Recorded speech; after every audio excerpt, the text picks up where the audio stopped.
ગાંધીનગર સચિવાલય અને અન્ય કચેરીઓમાં આજથી બાયોમેટ્રિક હાજરી સિસ્ટમનો અમલ શરૂ કરવામાં આવ્યો છે, પરંતુ કર્મચારીઓએ આ નવી વ્યવસ્થાનો વિરોધ કરીને પરંપરાગત રજિસ્ટર પદ્ધતિથી જ હાજરી નોંધાવી હતી.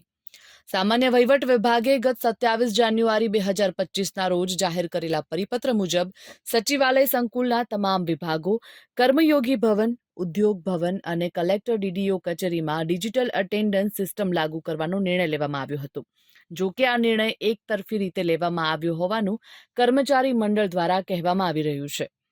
નવી સિસ્ટમમાં અંગત મોબાઈલમાં એપ્લિકેશન ડાઉનલોડ કરવી પડે છે, જે કર્મચારીઓની ગોપનીયતા માટે જોખમરૂપ છે. આધાર લિંકિંગ અને લોકેશન એક્સેસ જેવી માંગણીઓ કર્મચારીઓની પ્રાઇવસીને અસર કરે છે.